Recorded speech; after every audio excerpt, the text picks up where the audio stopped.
Hello दोस्तों, कैसे हो आप सब लोग। Welcome to my YouTube channel SSC maths by Arpit. तो दोस्तों, आज अपन लोग एक नई सीरीज स्टार्ट करने वाले हैं RRB NTPC 2025 CBT 1 graduate level की। इसकी आंसर की आ चुकी है, तो अगर आपने पेपर दिया था तो आप अपने आंसर जरूर चेक करें एंड आई होप कि आप लोग सीबीटी 2 के लिए जरूर क्वालिफाई हो। इसी के साथ साथ जो अंडर ग्रेजुएट लेवल के पेपर होने वाले हैं उनकी भी डेट्स आ चुकी है। वो अगस्त में स्टार्ट है, लगभग 8 अगस्त से लेके 7 सितंबर तक। तो अभी आपके पास एक महीना है। अगर आप अंडर ग्रेजुएट लेवल का एग्जाम देने वाले हैं तो आप इस सीरीज को जरूर फॉलो करें, क्योंकि यहां से क्वेश्चंस रिपीट होने की संभावना सबसे ज्यादा है। तो देखिए, अगर आपकी शिफ्ट स्टार्टिंग में आई जब तो एक महीना है, लेकिन अगर बाद में आई तो 1.5 से 2 महीना भी आपके पास है। तो आप आसानी से सारे शिफ्ट की जो प्रैक्टिस है वो कर सकते हो, इसलिए जरूर करके जाए। चलिए फिर स्टार्ट करते हैं। अपन पहला पेपर है 5 जून 2025 शिफ्ट 1 का। पहला क्वेश्चन है, फाइंड द वैल्यू ऑफ के if the quadratic equations 2x square plus kx plus 8 equal to 0 and 3x square plus 4x plus 12 equal to 0 have both roots common। तो देखिए, बोला जा रहा है कि इन दोनों क्वाड्रेटिक इक्वेशन के दोनों रूट्स कॉमन है, तो k की वैल्यू क्या होगी। जैसे यहाँ पे अगर मैं एग्जांपल के लिए क्वाड्रेटिक इक्वेशन की जनरल फॉर्म लूं तो उसको अपन मानते हैं a1x square plus b1x plus c1 equal to 0। इसी तरीके से दूसरी इक्वेशन ले लेता हूं, a2x square plus b2x plus c2 equal to 0। तो अगर इन दोनों क्वाड्रेटिक इक्वेशन के दोनों रूट्स कॉमन है तो फिर इनमें एक रिलेशनशिप फॉलो होगी, और वो है a1 by a2 is equal to b1 by b2 is equal to c1 by c2। तो यहां पे मैं बोल सकता हूं कि सेम रिलेशनशिप यहां पर भी फॉलो होगी। तो a1 हो गया अपना पहली वाली इक्वेशन में एक्स स्क्वायर का कोफिशिएंट, और a2 हो गया दूसरी वाली इक्वेशन में एक्स स्क्वायर का कोफिशिएंट। तो ये हो गया 2 और ये हो गया 3। सेम तरीके से b1 हो जाएगा यहाँ पे k और b2 हो जाएगा 4। c1 की अगर मैं बात करूं तो 8 और c2 की अगर मैं बात करूं तो 12। तो यहाँ पे आप देख सकते हैं, हो सकता है आपको लग रहा हो कि भैया 2/3 8/12 के इक्वल थोड़ी है। तो अगर यहाँ पे आप कैंसिल आउट करोगे तो देखिए 4 से 2 बार में, ये 4 से 3 बार में।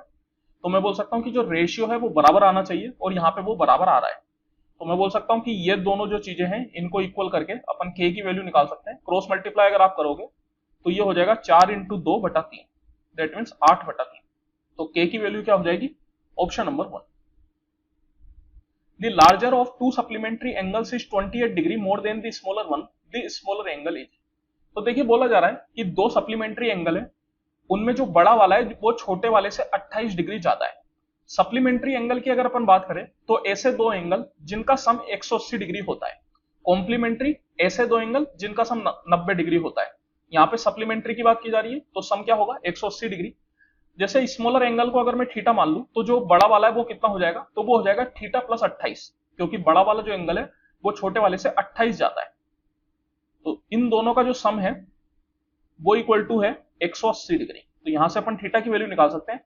थीटा की वैल्यू ही अपन से पूछ रहा है, क्योंकि स्मॉलर एंगल पूछ रहा है और स्मॉलर एंगल अपन ने क्या माना है, थीटा माना है। तो यहाँ पे मैं बोल सकता हूँ 2 थीटा इक्वल टू 180 माइनस 28 अगर आप करेंगे तो 152, और 2 से अगर आप कैंसिल आउट करेंगे तो ये हो जाएगा 76। दैट मीन्स थीटा आ जाएगा 76 डिग्री। सिंप्लीफाई, चलिए सिंप्लीफाई करते हैं। तो यहां पे आप देखिए, सबसे पहले तो अगर 5832 इसका क्यूब रूट की मैं बात करूं तो डायरेक्ट तो अपन को क्यूब रूट याद नहीं होगा। हो सकता है आपको याद हो, लेकिन नहीं याद तब भी कोई बात नहीं। सबसे पहले तो आप एक ऐसा नंबर देखिए जिसका क्यूब रूट आपको याद हो और इसके नजदीक हो। जैसे कि अगर मैं बात करूं 8000, तो 8000 का क्यूब रूट अपन जानते हैं, ये क्या होता है, ये होता है 20। ये 20 का क्यूब है। दैट मीन्स मैं बोल सकता हूं कि जो 5832 है उसका क्यूब रूट 20 से कम होगा। तो अब यहां पे अपन क्या करेंगे, देखेंगे यूनिट डिजिट को। जो भी नंबर का ये क्यूब रहा होगा उसकी यूनिट डिजिट का क्यूब का यूनिट डिजिट 2 के बराबर होनी चाहिए। जैसे सबसे पहले अगर मैं 20 से एक नंबर कम करूं तो 19 आएगा। 9 का अगर आप क्यूब करते हैं तो यूनिट डिजिट क्या आता है, 9 का क्यूब होता है 728, मतलब यूनिट डिजिट आया 8। लेकिन यहाँ पे यूनिट डिजिट क्या है, 2 है। दैट मीन्स कि 19 नहीं हो सकता। उससे थोड़ा नीचे चले, 18। 18 में अगर मैं 8 का स्क्वायर करूंगा तो 512 आएगा। और यहां पर भी आप देख सकते हैं जो यूनिट डिजिट है वो 2 है, और 512 में भी यूनिट डिजिट 2 है। दैट मीन्स अपन बोल सकते हैं कि ये 18 का क्यूब रहा होगा। 18 से नीचे आपको जाने की जरूरत नहीं है, क्योंकि जैसे अगर आप 17 का चेक करेंगे तो 7 का क्यूब 343 होता है, तो यूनिट डिजिट 3 आएगी। सेम तरीके से फिर और नीचे अगर आप चलेंगे तो 16 में 6 का क्यूब 216 होता है, तो यूनिट डिजिट 6 आएगी, और उससे छोटा तो ये वैसे भी नहीं हो पाएगा। तो अपन बोल सकते हैं कि ये हो जाएगा 18 के बराबर। और नीचे में अगर मैं देखूं तो ये अपन को दे रखा है 10,000। 10,000 मतलब 10 की पावर 4, तो पावर अगर आप 1/4 करेंगे तो 4 से 4 कैंसिल आउट होके ये आ जाएगा 10 के बराबर। Multiply 5/24 multiply 78। तो जो भी कैंसिल आउट होए उसको आप कैंसिल आउट कर सकते हैं। सबसे पहले तो ये 6 से 4 बार में, 6 से ये 13 बार में, और 2 से 9 बार में, 2 से 5 बार में, और 5 से 1 बार में। तो यहां पे आप देख सकते हैं ये अपने पास आ गया 9 इंटू 13/4। अगर मैं 9 को 4 से कैंसिल आउट करूं तो 4 दूनी 8, तो ये हो गया 2.25। तो मैं बोल सकता हूं कि जो आंसर आएगा वो 26 से बड़ा आएगा, लेकिन एक भी ऑप्शन नहीं दे रखा, दैट मीन्स की ऑप्शन गलत है। तो क्वेश्चन जो है वो ये बोनस होना चाहिए। ठीक है। Salil's salary was first reduced by 15% and subsequently raised by 10%. What percentage was his final salary lowered compared to his initial salary? देखिए बोला जा रहा है कि जो सलील की सैलरी है वो पहले 15% घटती है और फिर 10% घटती है, सॉरी 10% बढ़ती है। तो बोला जा रहा है कि जो उसकी फाइनल सैलरी है वो इनिशियल सैलरी से कितने परसेंट कम है। दैट मीन्स कि ओवरऑल कितना परसेंट का डिक्रीज हुआ है, ये अपन से पूछा जा रहा है। तो देखिए इसका डायरेक्ट फॉर्मूला अपन जानते हैं, जब कभी भी सब्सिक्वेंटली इंक्रीज या डिक्रीज होता है तो उसके लिए मेनली अपन क्या फॉर्मूला लगाते हैं, x1 plus x2 plus x1 x2 divide by 100। और यहां पर x1 और x2 जो है वो उनके साइन के साथ आएंगे, जैसे अगर डिक्रीज हुआ है तो माइनस साइन और इंक्रीज हुआ है तो प्लस साइन।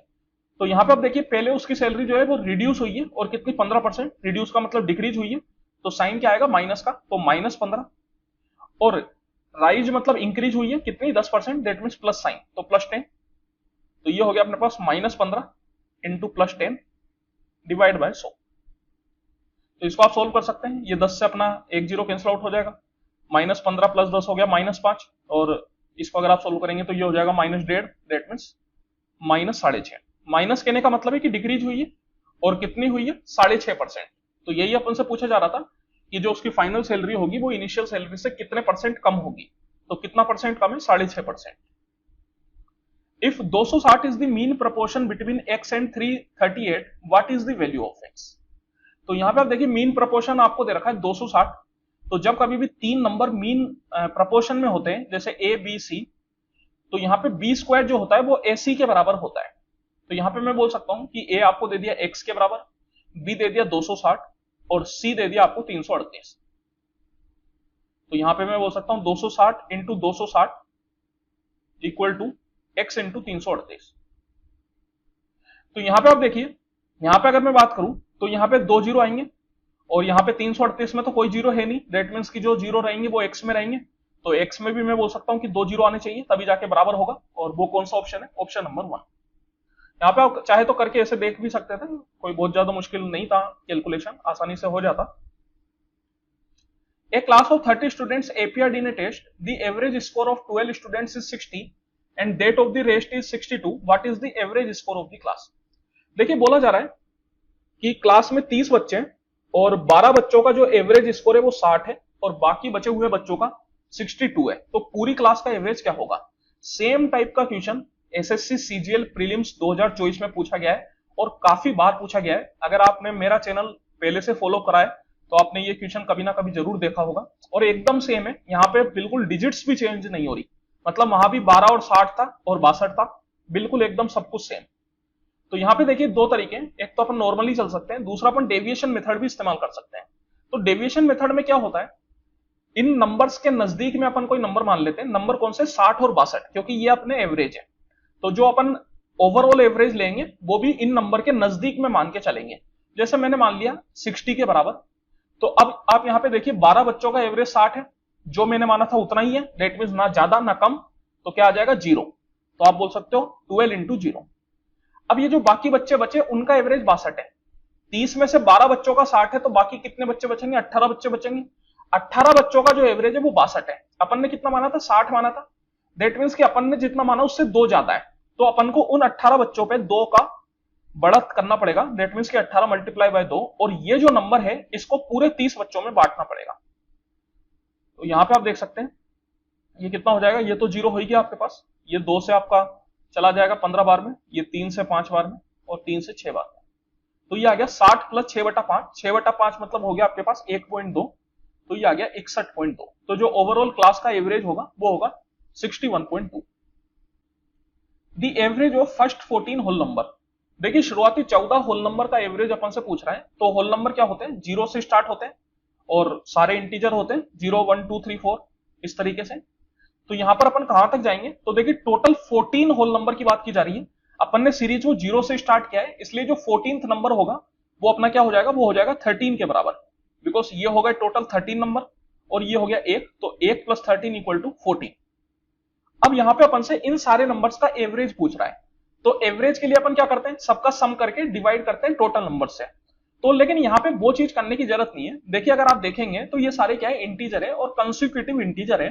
तो कंसेक्यूटिव इंटीजर के केस में आप डायरेक्ट भी एवरेज निकाल सकते हैं। कैसे, यहां पर ये जो 14 है वो एक इवन नंबर है, तो जब कभी भी टोटल नंबर्स इवन हो तो उस केस में जो एवरेज होता है वो n/2 और n/2 + 1/8 टर्म का एवरेज होता है।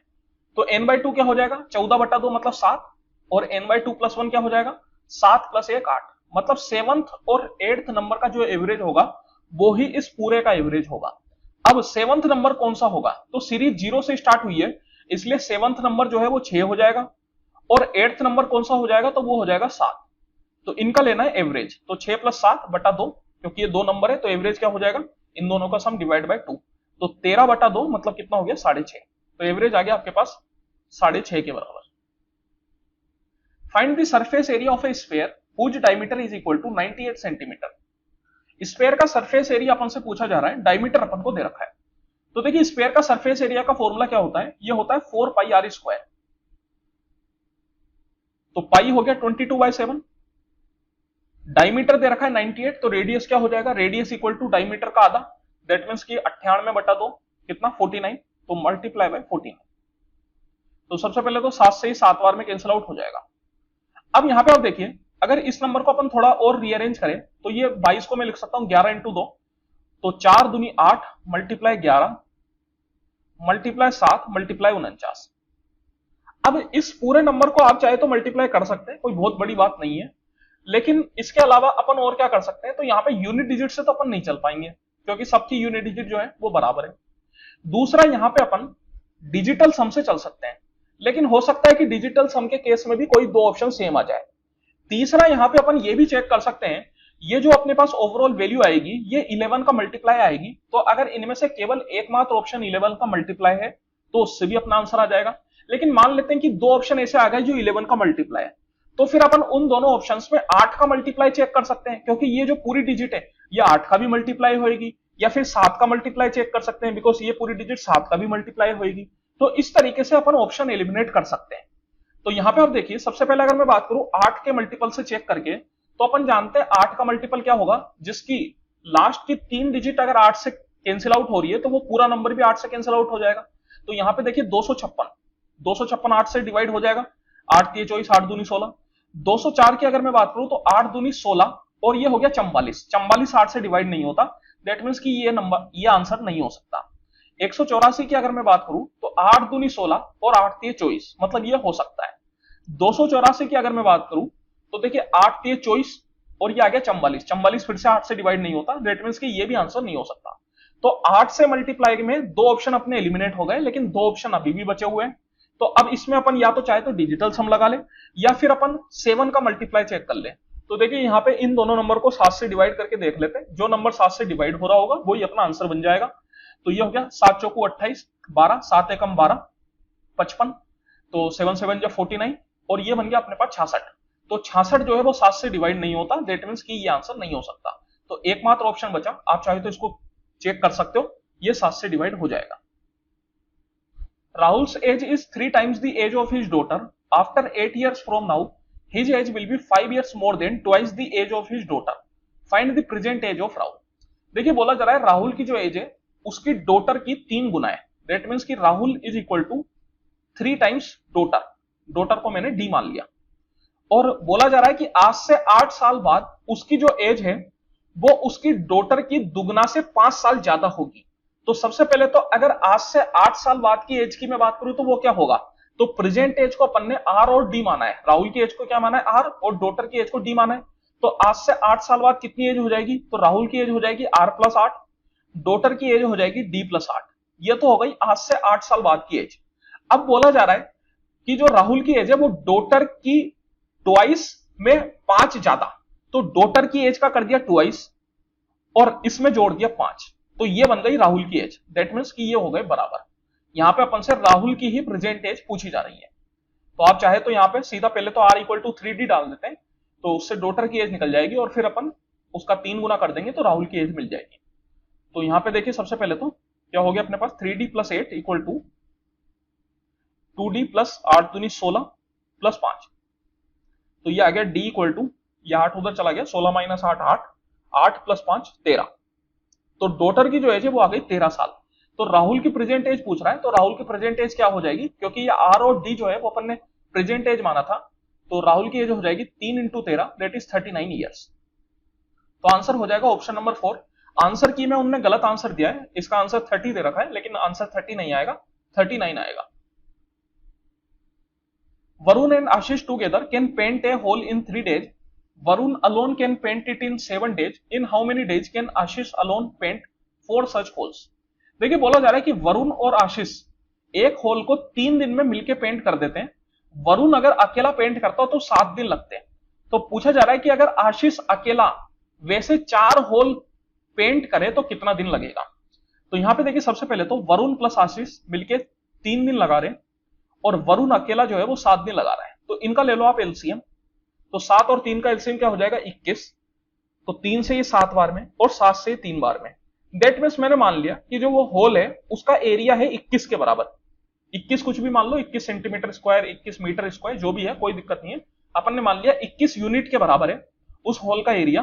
तो जो वरुण प्लस आशीष है वो मिलके एक दिन में 7 यूनिट पेंट करते हैं और वरुण जो है वो एक दिन में मिलके 3 यूनिट पेंट करता है। तो आशीष अगर अकेला पेंट करता तो एक दिन में कितना करता, तो मैं बोल सकता हूं 7 minus 3 that is 4 unit paint करता, ये इतना एक दिन में करता।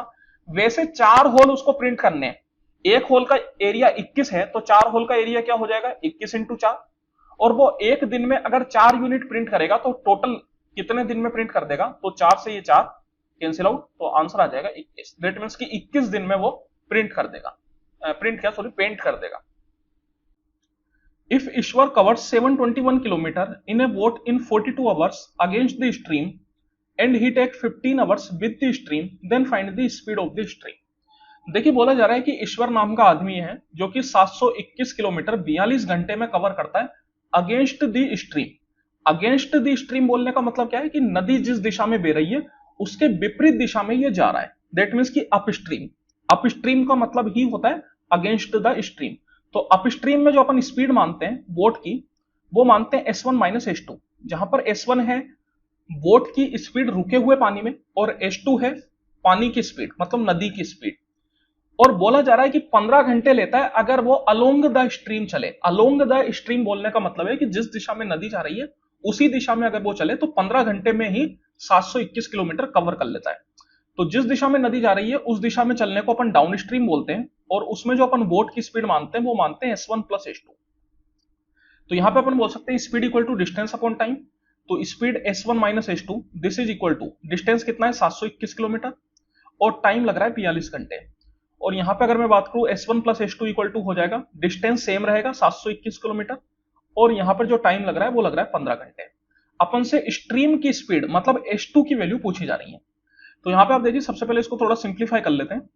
6 से नहीं 7 से कट जाएगा, 7 से 6 बार में, 7 से ये 103 बार में। तो देखिए यहां पे मैं अप्रोक्सीमेटली इसको काट लेता हूं। 102 जो है वो 6 से पूरी तरीके से कैंसिल आउट हो जाता है, तो 6 का एक बार में 6 और 6 का 7 बार में 42, लगभग ये 17 के करीब होगा। अप्रोक्सीमेटली कर लिया अपन ने, कोई दिक्कत नहीं है। और 15 से अगर मैं इसको काटूं तो देखिए 720 जो है वो 15 से पूरी तरीके से कैंसिल आउट हो जाता है। तो यहां भी अपन अप्रोक्सीमेट आंसर निकाल लेते हैं। तो 15 से अगर आप इसको करेंगे तो कितना हो जाएगा अपने पास, 15 चौकू 60, 60 का मतलब ये हो गया 12, 12 का मतलब हो गया 120, 120 मतलब 15 का 8 बार में। तो ये भी अप्रोक्सीमेटली 48 के बराबर हो जाएगा। यहाँ पे अपन से S2 की वैल्यू पूछ रहा है, तो S2 इक्वल टू क्या हो जाएगा, ये दूसरी वाली इक्वेशन में से आप पहली वाली को घटा दीजिए और डिवाइड कर दीजिए 2 से। तो 48 माइनस 17 बटा 2, 8 में 7 गया 1, 4 में से 1 गया 3, 31 बटा 2 अगर मैं करूंगा तो ये आ जाएगा 15.5। तो ये 15.5 के अप्रोक्सीमेटली बराबर होगा, तो अपन उस हिसाब से बोल सकते हैं option number 4। Kiran spends 45% of his income if he save 66,000 then his income is. देखिए बोला जा रहा है कि किरण जो है वो अपनी इनकम का 45% खर्च करता है, यदि वो 66,000 रुपए सेव करता है तो उसकी इनकम क्या होगी। तो जब कभी भी इनकम की बात होती है तो उसको अपन 100% मान लेते हैं। बोला जा रहा है कि 45% वो खर्च करता है, तो फिर सेव कितना करता है, तो वो 100 माइनस 45 दैट इज 55% सेव करेगा, because income is equal to expenditure plus saving. तो एक्सपेंडिचर अगर 45% है तो सेविंग कितनी हो जाएगी 55%, और ये 55% की वैल्यू आपको दे दी 66,000। इनकम की वैल्यू आपसे पूछ रहा है जिसको अपन ने 100% माना था, तो 100% की वैल्यू आपसे पूछ रहा है।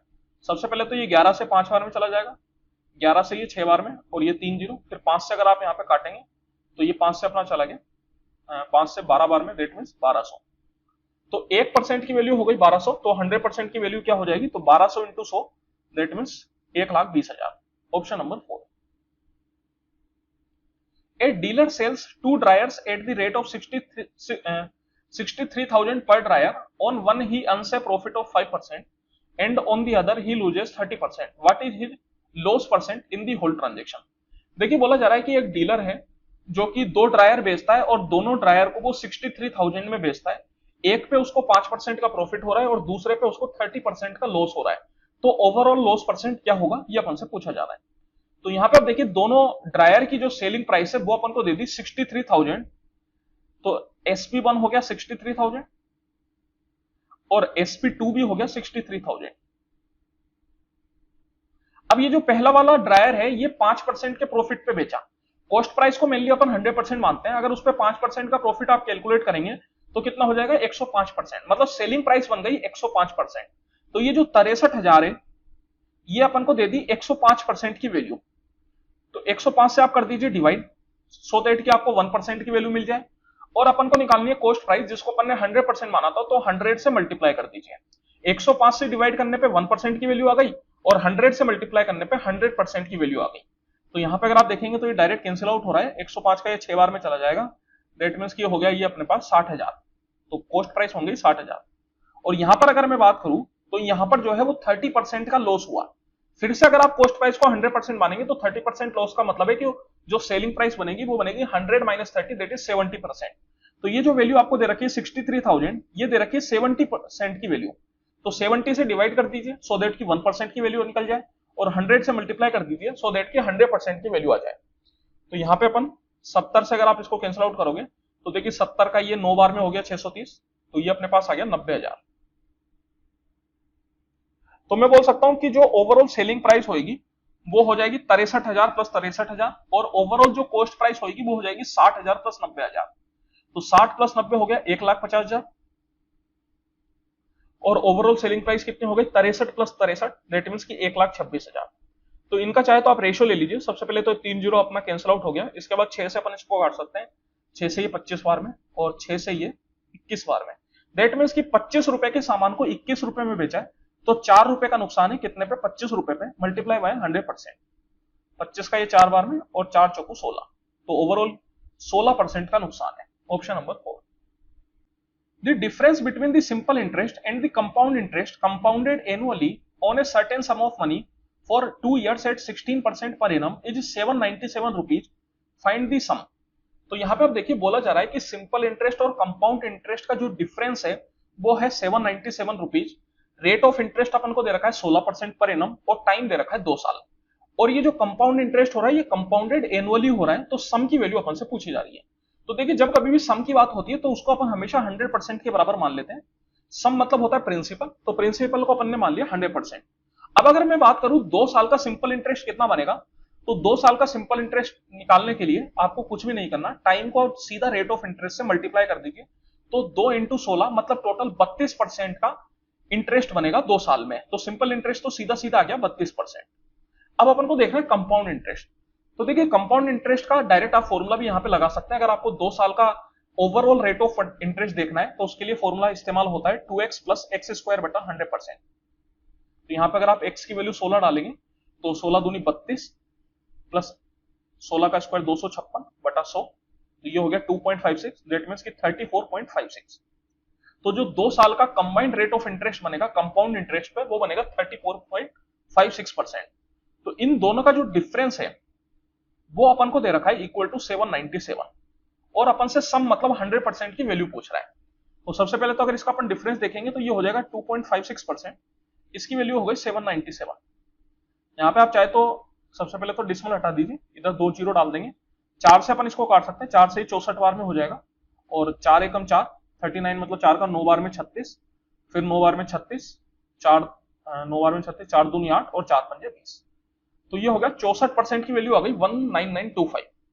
अब यहाँ पे अपन को 64 से कैंसिल आउट करना ही पड़ेगा और यहाँ पे अगर आप ऑप्शंस देखेंगे तो ऑप्शंस अपने अच्छे खासे पास है, जैसे 3113, 3113, 3113। दैट मीन्स कि अपन को ऐसा नहीं है कि शुरुआत की एक दो डिजिट निकाल के छोड़ देना है, आगे जाना पड़ेगा, बिकॉज आप ऑप्शंस देखिए किस तरीके से हैं। तो यहाँ पे अगर मैं 64 से इसको कैंसिल आउट करूं तो सबसे पहले तो 64 का ये 3 बार में चला जाएगा, कितना हो जाएगा 192, 60 का 3 बार में 180, 4 का 3 बार में 12, दैट मीन्स की 192। तो 199 माइनस 192 अगर आप करेंगे तो आ जाएगा 7, 7 का मतलब ये हो गया 72। तो 64 का एक बार में 64, 72 माइनस 64 अगर आप करेंगे तो 6 प्लस 2 8, 8 का मतलब ये बन गया 85। तो फिर से ये एक बार में चला जाएगा और 85 माइनस 64 करूंगा तो 21, 21 का मतलब हो गया 210। तो ये 64 का जो है वो 3 बार में चला जाएगा, 3 बार में कितना जाएगा वही सेम 192। अब 210 माइनस 192 कितना हो गया, तो वो हो गया अपने पास 10 प्लस 8 18, 18 का मतलब हो गया 180। तो देखिए ये जो है लगभग लगभग 3 बार में चला जाएगा, क्योंकि 3 बार में 192 होता है, तो अप्रोक्सीमेटली ये लगभग 28 करके ऐसा कुछ आएगा। तो मैं इसको 3 के बराबर कर देता हूं। अब यहाँ पे 1% की वैल्यू ये आ गई अपने पास, 100% की वैल्यू अपन से पूछी जा रही है, तो 100% कितना हो जाएगा, इसको 100 से मल्टीप्लाई करना है, दैट मींस की 31133। तो आंसर बोल सकते हैं अपन ऑप्शन नंबर 4। ये जो है एग्जैक्टली 3 नहीं आता, ये 28 या 29 आता, लेकिन अगर आप अप्रोक्सीमेट करते तो वो 3 हो जाता। What is the value of this, इसकी वैल्यू अपन से पूछी जा रही है। तो यहाँ पे आप देख सकते हैं नीचे में जो डेनोमिनेटर है वो 8 और 16 है, तो यहाँ पे मैं अगर एलसीएम लूंगा तो 16 अपना एलसीएम आ जाएगा। तो 8 का 2 बार में 3 दूनी 6, फिर 8 का 2 बार में 2 एकम 2, ये 16 का एक बार में होगा, 8 का 2 बार में 2 दूनी 4, और यहाँ पे डेनोमिनेटर में 1 है तो 1 का 16 बार में 16 और 16 दूनी 32। तो ये कितना हो गया 6 और 2 8, 8 और 4 12, 12 और 5 17, 17 माइनस 32 अगर आप करेंगे तो कितना आ जाएगा अपने पास, तो ये आ गया -15। तो -15 बटा 16, that means option number 3। When x is added to each of 30, 15, 21 and 11, then the numbers so obtained in this order are in proportion. Then if 6x ratio y, double ratio y ratio 3x minus 9 and y greater than 0, what is the value of y? तो देखिए बोला जा रहा है कि अगर इन चारों number में x को ऐड कर दिया जाए तो जो नंबर बनेंगे वो प्रोपोर्शन में बनेंगे। दैट मींस कि 30 plus x, 15 plus x, 21 plus x और 11 प्लस x, तो ये जो चारों नंबर होंगे वो प्रोपोर्शन में होंगे, ये अभी नंबर प्रोपोर्शन में नहीं है। तो यहां से अपन को x की वैल्यू निकालनी है, फिर उस x की वैल्यू को ये सेकंड वाले प्रोपोर्शन में डालना है और फिर यहां से y की वैल्यू निकालनी है, और y की वैल्यू ही अपन से पूछी जा रही है। तो देखिए इसको सोल्व करने के दो तरीके, एक तो अपन नॉर्मली सोल्व कर सकते हैं, प्रोपोर्शन में अपन जानते हैं कि ये हो जाएगा 30 प्लस एक्स बटा 15 plus x equal to 21 plus x बटा 11 प्लस एक्स। यहां से आप x की वैल्यू निकाल सकते हो क्रॉस मल्टीप्लाई करके। दूसरा यहाँ पे एक ट्रिक भी चलती है। ट्रिक क्या, सबसे पहले तो इन दोनों नंबर को लिख लीजिए 30 बटा 15, फिर इन दोनों नंबरों को लिख लीजिए 21 बटा 11। यहाँ पे अगर मैं बात करूं तो 30 और 21 में कितने का डिफरेंस है, तो 9 का डिफरेंस है। 15 और 11 में कितने का डिफरेंस है, तो यहाँ 4 का डिफरेंस है। यहाँ पे आप देखिए 30 और 15, इसमें कितने का डिफरेंस है, 15 का। इसमें 9 और 4 में कितने का डिफरेंस है, 5 का। तो यहाँ पे जो है डिफरेंस बराबर रहना चाहिए था। तो 15 का डिफरेंस बनाने के लिए अपन क्या करेंगे, ऊपर नीचे 3 से मल्टीप्लाई कर देंगे, बिकॉज 5 3 15 होता है। तो अगर मैं 3 से मल्टीप्लाई करूंगा तो डिफरेंस 15 बन जाएगा। तो ऊपर नीचे जब आप 3 से मल्टीप्लाई करेंगे तो 9 3 हो जाएगा 27, 4 3 हो जाएगा 12। अब आप यहाँ पे देख सकते हैं दोनों 15 का डिफरेंस इधर भी है और 30 और 15 में भी 15 का डिफरेंस है। तो 30 से 27 दैट मींस की क्या करा, -3 करा, और 15 से 12 में भी -3 करा। दैट मींस की जो x है उसकी वैल्यू आ जाएगी -3 के बराबर। तो यहां से आप इस तरीके से डायरेक्ट x की वैल्यू निकाल सकते हैं। अब इस x की वैल्यू को ये दूसरे वाले प्रोपोर्शन में डालना है। तो ये अपने पास बन गया 6 3 18 मतलब -18 बटा y इक्वल टू y बटा ये -3 इंटू 3 कितना हो जाएगा, -9, और -9 और -9 -18। तो y की अगर मैं बात करूं तो y कितना आ जाएगा, तो y आ जाएगा 18 के बराबर।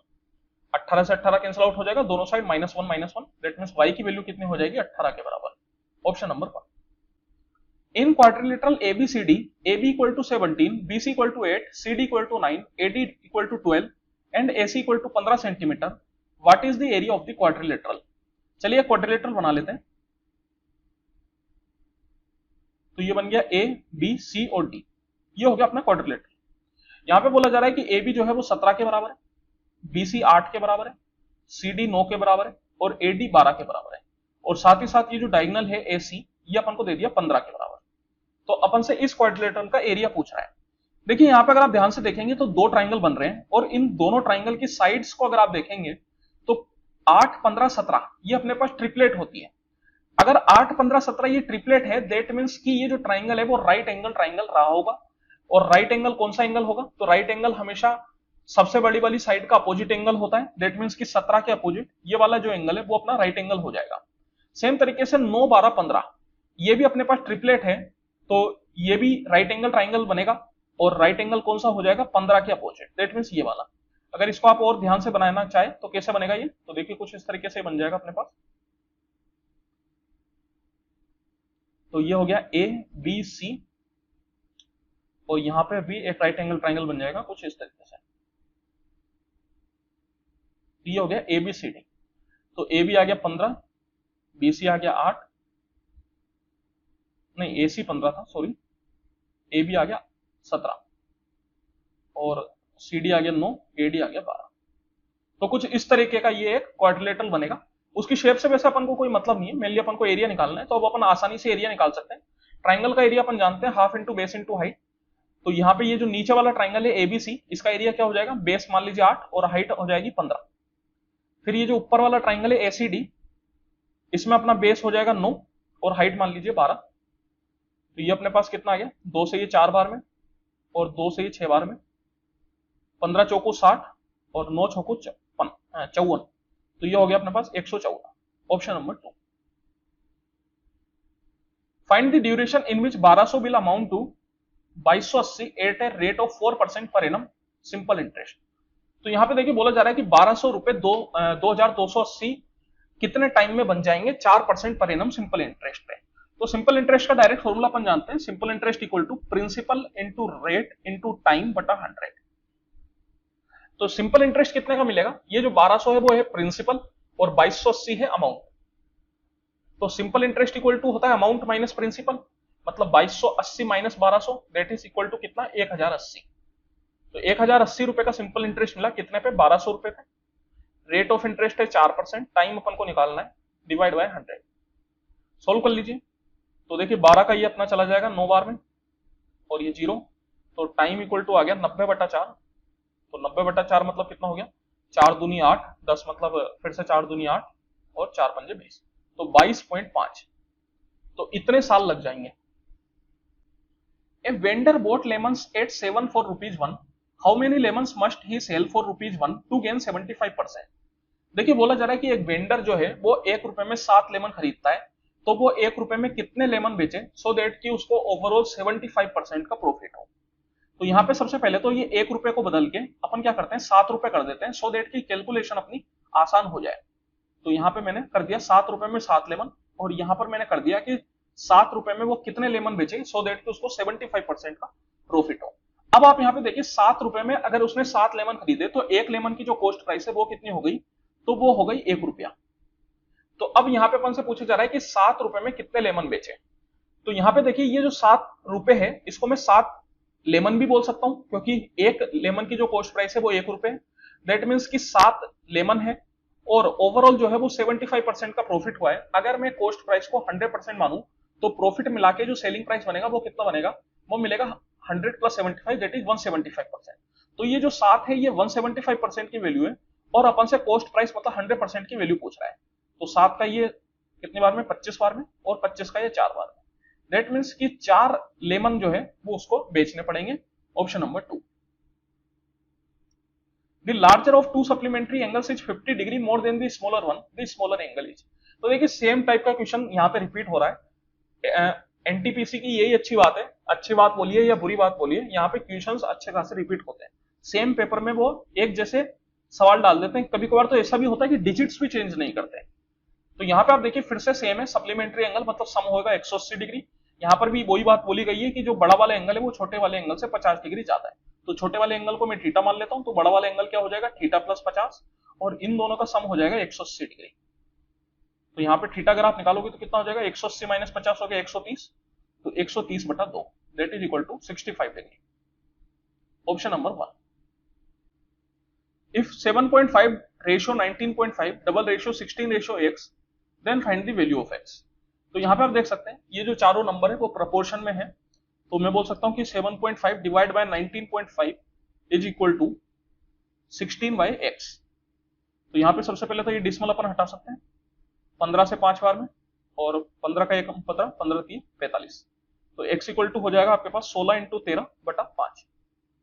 5 से कैंसिल आउट कर देते हैं, 5 का 3 बार में 15 और ये 2 बार में 10, तो ये आ गया 13 इंटू 3.2, तो 13 दूनी 26 की 6, 2 के लिए चला गया 39 और 2 41, that means 41.6। Option number 3।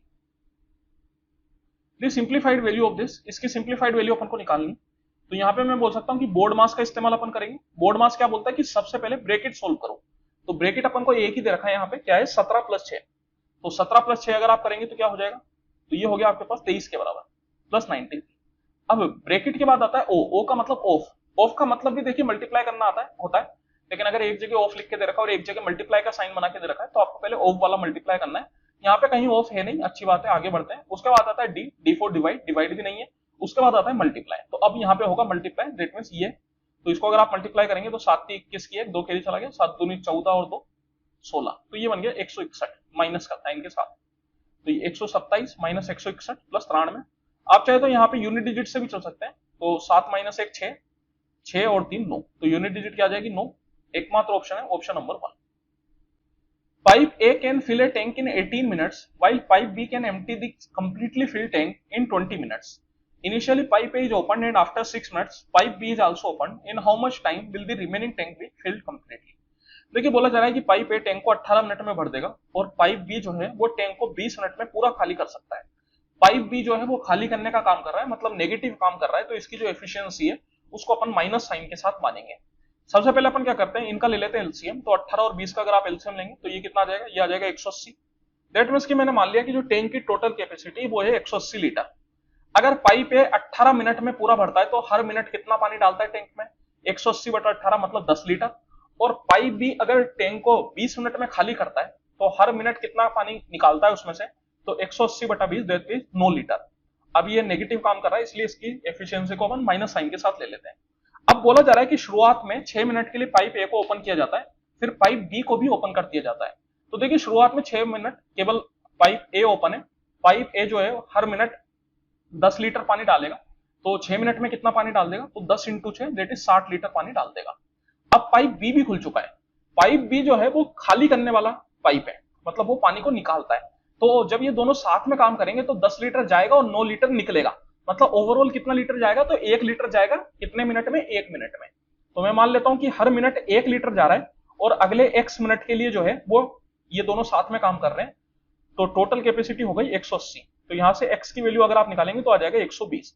That means कि टोटल 120 मिनट के लिए ये दोनों पाइप को साथ में खोला जाएगा।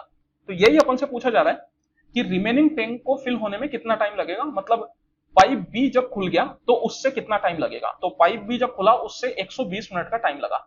Option number 1। सिंप्लीफाई, इसको अपन को सिंप्लीफाई करना है। यहां पे अगर आप ध्यान से देखेंगे तो वाई स्क्वायर के कोफिशिएंट दो ऑप्शन में आपको सेम है, जैसे यहां पर भी है -4y², यहां पर भी है -4y², यहां पर है +4y², तो यहां पर भी है +4y²। मतलब अगर मैं y स्क्वायर के कोफिशिएंट पे गया तो कोई फायदा नहीं होगा, मुझे x स्क्वायर का कोफिशिएंट भी निकालना ही पड़ेगा। लेकिन अगर आप देखेंगे तो x स्क्वायर का कोफिशिएंट चारों ऑप्शन में अलग अलग है, यहाँ पे है +34, यहाँ है -34, यहाँ है -33, यहाँ है +33। दैट मींस कि मैं x स्क्वायर के कोफिशिएंट पे फोकस करूंगा।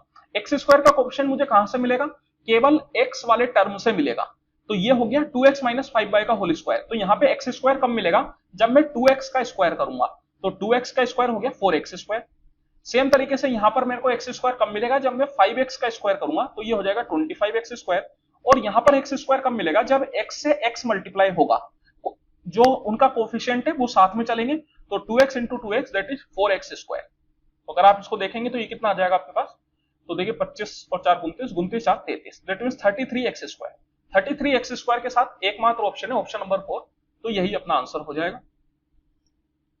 If the ratio of two numbers is 5:3 and the product of their LCM and their SCF is 135, then the sum of the reciprocal of the LCM and the SCF।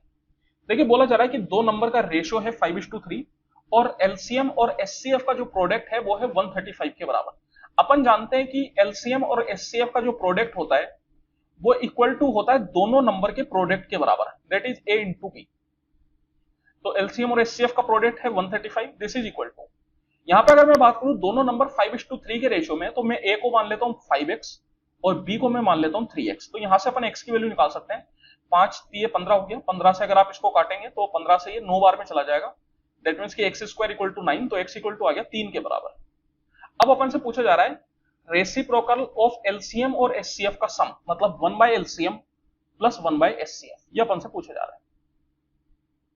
तो देखिए LCM क्या हो जाएगा आपके पास, LCM अपन बोल सकते हैं कि अगर अपन को दो नंबर रेशियो में दे रखे हैं तो उन दोनों नंबर्स का मल्टीप्लाई विथ जो आपके पास अलग से नंबर आया उसके साथ, दैट इज 5 इंटू 3 इंटू 3, तो 5 दिए 15 दिए 45, तो LCM हो गया 45।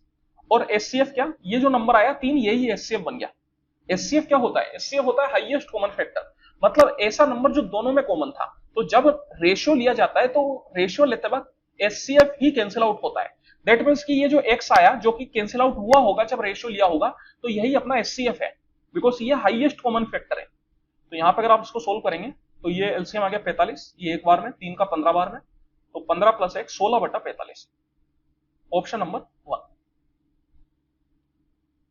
A ladder leaning against a wall makes an angle theta with the horizontal ground such that tan theta equal to 15/8 if the height of the top of the ladder from the wall is 30 metre, find the distance of the foot of the ladder from the wall। देखिए बोला जा रहा है कि एक ladder है सिड्डी जो कि वॉल पे टिकी हुई है, मैं मान लेता हूं ये वॉल है और ये कुछ इस तरीके से लेडर है और ये नीचे का जो है वो ग्राउंड है। ये हो गया अपना ग्राउंड, ये हो गई अपनी लेडर और ये हो गई अपनी वॉल। बोला जा रहा है कि ये जो लेडर है वो दीवार के साथ थीटा डिग्री का एंगल बना रही है, नहीं हॉरिजॉन्टल ग्राउंड के साथ जो है वो थीटा डिग्री का एंगल बना रही है, मतलब ये वाला एंगल अपन को थीटा दे रखा है। और टेन थीटा जो है वो 15/8 के बराबर है। टेन थीटा इक्वल टू क्या होता है, तो टेन थीटा इक्वल टू होता है परपेंडिकुलर अपॉन बेस, मतलब ये जो सामने वाली साइड है 15 के बराबर है और ये जो ग्राउंड है वो 8 यूनिट के बराबर है। ये एग्जैक्ट वैल्यू नहीं है क्योंकि ये रेशियो वाली वैल्यू है, तो रेशियो वाली वैल्यू कभी भी एग्जैक्ट नहीं होती, दैट मींस कि यहाँ पे हो सकता है कोई नंबर कैंसिल आउट हुआ होगा जब जाके ये 15/8 बना। तो अपन बोल सकते हैं कि जो दीवार है उसकी जो हाइट है या दीवार की लेंथ उसको आप 15 यूनिट बोल दीजिए और जो ग्राउंड है वो 8 यूनिट का बोल दीजिए। अब यहाँ पे एग्जैक्ट वैल्यू अपन को निकालनी पड़ेगी, उसके लिए अपन को बोला गया है कि height of the top of the ladder from the wall is 30 metre. तो देखिए लेडर का टॉप क्या होगा, तो लेडर का टॉप ये होगा। अब इसकी हाइट दीवार से 30 मीटर दे रखी है, तो ये जो है वो साफ साफ गलत है। या तो बोलना चाहिए from the foot of the wall, foot of the wall मतलब दीवार का जो निचला हिस्सा है उससे, दीवार का निचला हिस्सा कौन सा, ये वाला, इससे जो है इसकी दूरी 30 मीटर। या फिर बोलना चाहिए फ्रॉम द ग्राउंड, मतलब ग्राउंड से लेडर का जो टॉप है उसकी दूरी 30 मीटर, तो ठीक है। लेकिन अगर केवल वॉल बोला गया है तो फिर ये गलत है। समझने वाला वैसे इसको समझ सकता है, लेकिन ये क्वेश्चन बोनस होगा या नहीं होगा इसके बारे में मैं नहीं कह सकता। तो यहां पे आप बोल सकते हो कि ये जो 15 यूनिट है इसकी वैल्यू आपको दे दी 30 के बराबर और 8 यूनिट की वैल्यू आपसे पूछी जा रही है, दैट मींस की find the distance of the foot of the ladder. Foot of the ladder क्या है, ये वाला पॉइंट, फ्रॉम द वॉल। अब वॉल तो ठीक है, वॉल से अगर मैं इसकी बात करूंगा तो हमेशा अपन जो है वो परपेंडिकुलर डिस्टेंस की ही बात करते हैं। ऐसा नहीं है कि वॉल का मतलब कि किसी भी पॉइंट से ले लोगे, नहीं, परपेंडिकुलर डिस्टेंस लिया जाएगा। तो अगर इस वाले पॉइंट का जो है वॉल से आप डिस्टेंस लेंगे तो वो ही ग्राउंड ही रहेगा। एक तरीके से ग्राउंड की वैल्यू अपन से पूछी जा रही है। तो ये 15 का 2 बार में, तो 8 का 2 बार में 16, दैट मींस की ग्राउंड जो है वो हो जाएगा 16 मीटर का। तो आंसर हो जाएगा ऑप्शन नंबर 2 के बराबर। A man has to cover a distance of 519 kilometre in 7 hours. If he covers 2/3 of this distance in 5/7 of the time, then what should his speed be to cover the remaining distance in the time left.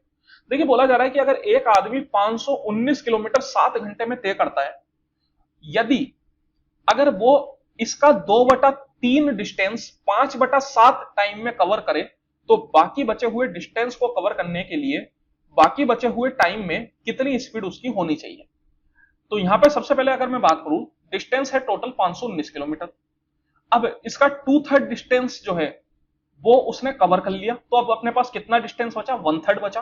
तो 519 का अगर आप 1/3 निकालेंगे तो कितना आ जाएगा, तो यहां पे आप देखिए 3 से ये 17 बार में 51 और ये 3 बार में, देट मीन्स की 173 किलोमीटर बचेगा। और 5/7 टाइम उसने लगा दिया, मतलब अब कितना टाइम बचा, तो 2/7 बचा। टोटल टाइम कितना है, 7 घंटे। 7 घंटे का अगर आप 2/7 निकालेंगे तो कितना आ जाएगा, 2 घंटे आ जाएगा। इसका मतलब ये हुआ कि जो 173 किलोमीटर का डिस्टेंस है ये मुझे 2 घंटे में तय करना है। तो इसके लिए कितनी स्पीड होनी चाहिए, तो speed equal to distance upon time, तो 173/2, इसको आप सोल्व कर लीजिए तो ये हो जाएगा अपने पास 86.5। तो 86.5 kilometre per hour. The median of the observation, इसका मीडियन अपन से पूछा जा रहा है। तो मीडियन निकालने के लिए सबसे पहले तो अपन को इसको रीअरेंज करना पड़ेगा, या तो आप असेंडिंग ऑर्डर में रीअरेंज कर दीजिए या आप डिसेंडिंग ऑर्डर में कर दीजिए, वो पूरी तरीके से आपके ऊपर है। तो चलिए असेंडिंग ऑर्डर में ही करते हैं। तो असेंडिंग ऑर्डर का मतलब क्या होता है, छोटे से बड़ा। तो सबसे छोटा नंबर तो यहाँ पे मुझे 11 दिख रहा है, और जिस नंबर को यहाँ पे अपन लिखते जा रहे हैं उसको अपन काटते जाते हैं, सो देट की अपन को याद रहे, सो देट की कोई नंबर रिपीट ना हो जाए। तो फिर 11 के बाद अपना आ जाएगा 18, फिर 18 के बाद यहाँ पे आ जाएगा 27, फिर 27 के बाद आ जाएगा 30, फिर देखिए 30 के बाद अपना आ गया 35, नहीं 35 नहीं, पहले 34 आएगा, 34 फिर आएगा 35, और फिर अपना आ जाएगा 52, फिर आ गया अपना 76, 81, 83 और 84। तो 76, 81, 83 और 84, तो सारे नंबर हो चुके हैं। अब यहाँ पे मीडियन कौन सा होगा, तो मीडियन होगा एकदम बीचों बीच का नंबर। तो ये टोटल कितने नंबर है, तो ये टोटल अपने पास हो गए 5 और 5 10 और 1 11, 11 नंबर हो गए। तो मैं बोल सकता हूँ कि बीचों बीच का नंबर कौन सा होगा, जो छठवां नंबर होगा वो बीचों बीच का होगा। 5 नंबर इधर की साइड रह जाएंगे, 5 नंबर उधर की साइड रह जाएंगे, तो बीच का नंबर कौन सा हो गया, 35। तो यही अपना मीडियन हो जाएगा, that means option number 2। The mode and median of a data set is 28.4 and 88 respectively. What is the mean of the data set? Use empirical formula. तो यहाँ पे आप देखिए अपन को मोड और मीडियन दे रखा है, मीन अपन से पूछ रहा है, तो एम्पेरिकल फॉर्मूला अपन को इस्तेमाल करना ही पड़ेगा, उसके अलावा और कोई तरीका वैसे भी नहीं है, क्योंकि जब अपन को ऑब्जर्वेशंस नहीं दे रखी तो फिर मीन अपन डायरेक्ट नहीं निकाल सकते। तो मीन निकालने के लिए अपन क्या करेंगे, एम्पेरिकल फॉर्मूला। एम्पेरिकल फॉर्मूला क्या होता है, तो वो होता है mode equal to 3 median minus 2 mean. अब यहां पे अपन को मोड दे रखा है, कितना दे रखा है 28.4, मीडियन दे रखा है कितना 88, और मीन अपन से नहीं पूछ रहा है, 2 टाइम्स मीन। सबसे पहले 2 से आप कैंसिल आउट कर दीजिए 44 बार में, और ये हो जाएगा 14.2। तो मीन इक्वल टू कितना आ गया, तो मीन इक्वल टू आ गया 3 इंटू 44 माइनस 14.2। 3 इंटू 44 मतलब हो गया अपने पास 120 प्लस 12 132। 132 में से अगर आप 14.2 घटाओगे तो कितना आ जाएगा, तो देखिए यहाँ पे ये अपने पास हो गया 10 में 2 गया 8, 11 में से 4 गया 5, सॉरी 11 में 4 गया 7, और 12 में से 1 गया 11, 117.8, option number 3। The mark price of a bed is 517 रुपए, which is 30% above the cost price. If the profit percent is 2%, find the discount percent. देखिए यहाँ पे बोला जा रहा है कि बेड की जो मार्क प्राइस है वो 517 रुपए, और ये कोस्ट प्राइस से 30% ज्यादा है। तो अपन से डिस्काउंट परसेंट पूछ रहा है, प्रॉफिट परसेंट अपन को दे रखा है। देखिए एक फॉर्मूला अपन जानते हैं कि mark price divide by cost price is equal to 100 plus minus profit या loss percent divide by 100 minus discount percent. अगर प्रॉफिट हुआ है तो प्लस साइन लेंगे और लॉस हुआ है तो माइनस साइन लेंगे। देखिए बोला जा रहा है कि जो मार्क प्राइस है वो कॉस्ट प्राइस से 30% ज्यादा है, मतलब अगर मैं कॉस्ट प्राइस को 100 रुपए मानूं तो मार्क प्राइस क्या बन जाएगी, तो मार्क प्राइस बन जाएगी 130 रुपए। ये जो 517 है इसको आप भूल जाइए, इसकी कोई जरूरत नहीं है। इक्वल टू यहाँ पे अपन से प्रॉफिट परसेंट दे रखा है अपन को 2%, दैट मींस की प्लस साइन लूंगा तो 100 प्लस 2 हो जाएगा 102%, और डिस्काउंट परसेंट अपन से पूछ रहा है तो उसको आप डी ही रहने दीजिए। तो यहाँ पे देखिए थोड़ा बहुत कैंसिल आउट कर सकते हैं वैसे आप चाहे तो, 13 से अगर मैं इसको कैंसिल आउट करूं तो देखिए 7.8 है ना। तो यहाँ पे अगर आप क्रॉस मल्टीप्लाई करेंगे तो ये हो गया 100 minus d equal to 10 into 7.8 मतलब 70 है। तो डी इक्वल टू हो जाएगा अपने पास 22 के बराबर। 22 के हिसाब से अपन बोल सकते हैं ऑप्शन नंबर 4। चलिए इसी के साथ समय समाप्ति की घोषणा। आई होप कि आप लोगों को मजा आया हो। किसी भी क्वेश्चन में अगर आपको डाउट हो तो आप कमेंट करके पूछ सकते हैं, और वीडियो अच्छी लगी हो तो प्लीज लाइक कर दे करिए, लाइक करने से मोटिवेशन मिलता है। चैनल पे नए तो चैनल को सब्सक्राइब कर लीजिए, अपने दोस्तों के साथ शेयर कर दीजिए। इसी तरह की और भी नई वीडियोज अपन लाते रहेंगे। कोशिश करूंगा मैं कि जो अपना अगला वाला मतलब ये जो है अंडर ग्रेजुएट लेवल वाला, इससे पहले मैं ज्यादा से ज्यादा सेशंस अपने ले सकूं, सो दैट कि आपको ज्यादा से ज्यादा मदद मिले। चलिए फिर मिलते हैं अगली वीडियो में, तब तक के लिए बहुत बहुत धन्यवाद।